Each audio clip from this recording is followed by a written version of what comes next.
Next video. Horror games I could easily survive. A Derek FDB video. You know, horror games are something I always avoided as a kid. They were too scary. The ability to immerse yourself the way you do while playing a horror game is different. It's not the same thing as throwing a Horror games are always and will always be scarier than any scary movie you could ever watch. If you say a lot of people say like Sinister is like one of the scariest films they could see.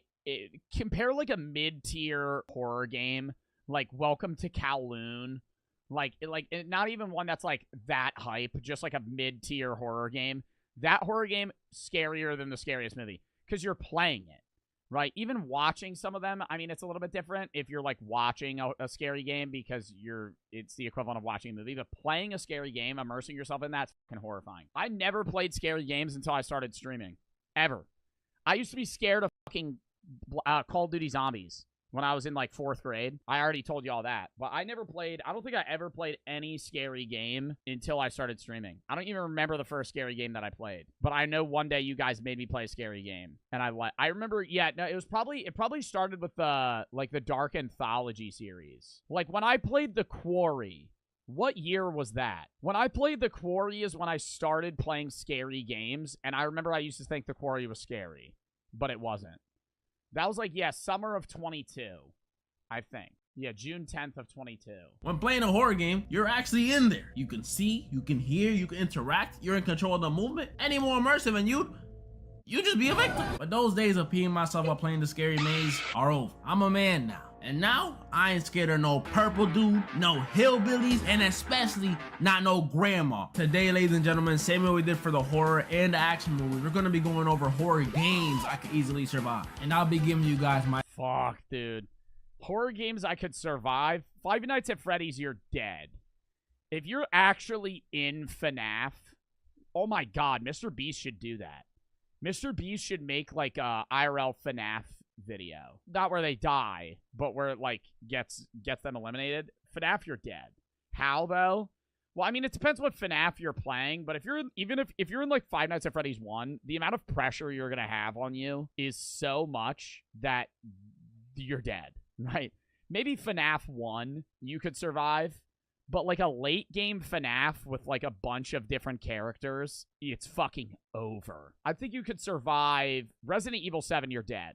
If he tries to say that he could live Resident Evil 7, that's the fucking scariest. Yeah, FNAF 4, you're dead. FNAF 5, you're dead. Poop Killer, yeah, you could live through Poop Killer. You just gotta flush the toilet. Until Dawn, yeah. Quarry, yeah. Quarry, Until Dawn. But those are more like, I don't know if I would classify those as like scary games. Granny, you think you would survive Granny? Yeah. If you know where you're going, yeah. Fears of Fathom, well, those actually happened. So, yeah, you could survive those because you don't die in them anyway.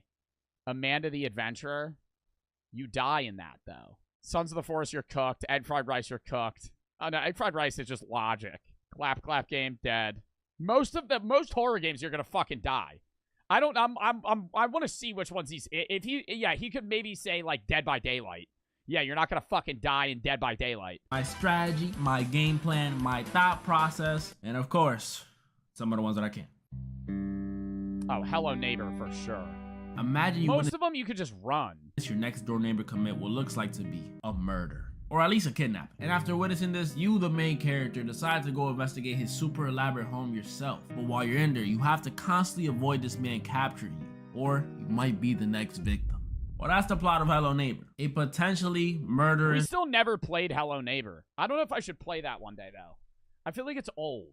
But I know it's a really good game. I didn't learn about this game through conventional means since I was a bit too old for it at the time, but I did see my little cousin who was obsessed with it play it. And while it is an extremely scary concept on paper, you a kid investigating the super complex home of a potential criminal who may or may not murk you when he catches you, that's scary stuff. But don't let it fool you. This game is light. I actually have one very, very easy solution for this. One that can be done at the very beginning of the game. How about... Don't walk into the house. Don't go in the home. All this started because us, the main character, felt this intrinsic urge to become Sherlock Holmes after witnessing something a little sus. Like, just turn around and look the other way, my boy. Look, I didn't grow up in the best neighborhood when I was younger, and even back then, I knew if I seen something like an old man getting jumped, all I could do was shut my mouth, keep it stepping, and pray for I mean, not even shut your mouth. Why the fuck would you walk in the house? Gramps. It sounds messed up, but I'm sorry, it's the truth. But if y'all do want to go the good civilian route, all the kid really had to do was call the authorities. You don't even need no evidence or nothing. Just tell the cops your neighbor's a minority and you heard a white woman screaming in the house. They're gonna be there in 2 minutes, bust that door right open, and shoot first and ask questions later. Problem solved. Dead. Dead. Dead. Dead. How the fuck is he gonna say he would survive Poppy playtime? No. You're not living.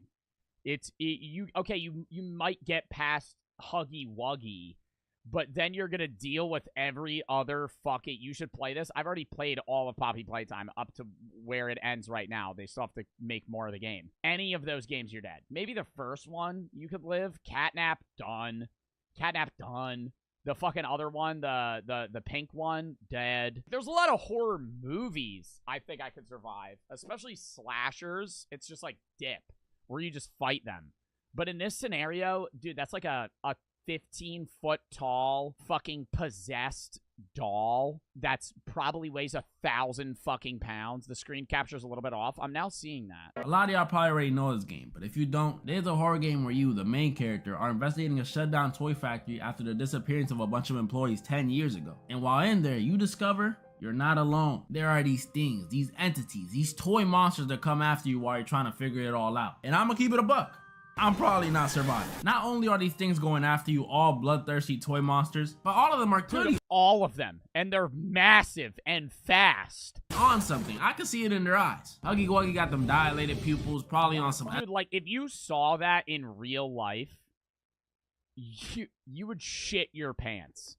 You're not gonna be able to have the wherewithal to be like, okay, what do I do here? You're gonna see a fucking 8 to 15 foot tall fucking monster with 1,000 teeth just hauling ass in your direction. You would just be like, and then it would eat you. A word wouldn't even come out of your mouth. You would just freeze, and then you would be dead. Dilated pupils, probably on some LSD or blue crystal or something. Poppy's obviously coked out. Look at those blood vessels. And Mommy Longlegs, she might be off the same thing as Poppy. Either that or she has some severe BPD. And I mean severe. Because the way her mood switches from, Mommy was just playing, come back. Okay, joke's over. Mommy doesn't like cheaters. Come back over here. Get your ass over! Combo that with the prototype running around doing I don't know what. And in the third game, which I haven't played yet, they introduced hella new monsters, including a freaking cat. Not only did they get me already with my fear of dolls, dude, that last catnap level was impossible. Now they're using my allergies against me. Yeah. And if you're like scripted playing the game how it has to be played in real life, you're gonna die and you're not gonna fucking reboot. I'm finished. Oh, Closing Shift. Closing Shift, you surely live. That was one of the scariest Chilla's Ark games I've ever played. But I mean, you just call someone. You call someone, or you keep the door locked, or hide in a room and just wait. Now, while this one may look like a simple indie horror game, no joke, it's actually one of the scariest ones you could play. The whole time you're paranoid, on edge, and just waiting for something to happen. If this is how girls feel while walking alone at night... Yeah, and half the game distracts you because you have to make orders like you're a Starbucks worker, so you just forget about it. I am so sorry, I'll cross the street next time. There's a Japanese horror game where you play... Closing Shift's the best game I watched you play. I don't know about the best as a female barista working in a Starbucks-type coffee shop. And I've never worked in the food industry before, but from what I hear, it's horrible. A horror game in and of itself. You have the Closing Shift, obviously. And on top of having an annoying supervisor, as the nights go on, you start noticing some weird stuff going on around the shop. Strange noises, items missing, strange people coming in, strange people staring at you from outside, until you eventually realize you're being stopped. Oh my god, dude, that just made me like, my brain glitched. That was like a weird jump scare. I just felt that in my frontal lobe. Dude, I forgot how many jump scares they throw into this game. We got a stalker on our hands, ladies and gentlemen. Eventually coming face to face with them at the end. Boom, we got the lore. While this one may seem simple because it's just a regular human, no special abilities, at the most, maybe a knife, it's not. I mean, that's what makes it scarier, though. Like, seeing, I think horror movies or horror games that make regular things scary is much scarier than just a scary thing. Like, if you're gonna show me a monster that just looks all fucked up, yeah, that's fucking scary. But, like, it's scarier when you don't know something's scary. If it's just like a cat, like whenever it's like a movie of like a serial killer or something, that's like way scarier than fighting a monster, because like you can't tell something's wrong with them until they fucking start stabbing you. There are two things in this game that could cause me some trouble. One is the girl we're playing as is clearly not anything realistic. Like if it's like a zombie apocalypse, fucking yeah, scary scenario. But it's like it's not gonna get to you as much as something that's like could actually happen. She's B to the R to the O to the K to the E, a college student. That affects the first plan I had, which was to just quit your job. We quite literally can't afford to do that. I know how it feels to be living off mayo sandwiches and instant ramen, and I'm not putting mayo sandwiches this girl through that. So the next immediate I would just eat bread. Counter I thought of was just tell your supervisor you want to switch shifts. You don't lose your job, you keep that bread coming in, and you stay away from all the creepy activities. That could work. That could work. If I knew how to speak Japanese. How would I even communicate? How? There's no subtitles in real life. Drawings, ASL, Morse code. How did I even get this job? Only things I know how to say in Japanese are what, stop, and domain expansion. So communication-wise, I'm cooked. Can't even call the cops. Meaning my only choice for the situation is to defend myself. So here's the plan. We know the dude stalking us is seriously obsessed with us, judging by those notes he be leaving and the pictures he be taking. You just grab a weapon and beat the fucking shit out of him. And as creepy as that may be, it could be used to our advantage. It'll seem like a regular shift. I'll be whipping up some coffee, some lattes, when in the corner of my eye, I'll see the stalker watching me through the glass. He'll probably be imagining doing some heinous things to me. I don't know. I don't stalk people often. But he won't know that I have him right where I want him. As he's staring at me through the glass, he'll notice in the corner of his eye a coffee I left on the table. And this wasn't no ordinary coffee. This was a coffee with my lipstick on it. He's a creep, so he immediately wouldn't be able to resist adding this precious item to his precious collection. So he walks into the shop swiftly, trying to get the cup before I can— But I put a bomb in that bitch! I put a fucking mini bomb in the coffee cup, and it's triggered to explode when it's 50 feet away from me. Even notice while I'm dealing with some customers. But like I said earlier, I got him right where I want him. Before he could take another step, he hears it. Yamero! Yoichi Tenkai. Mugen no Goroku.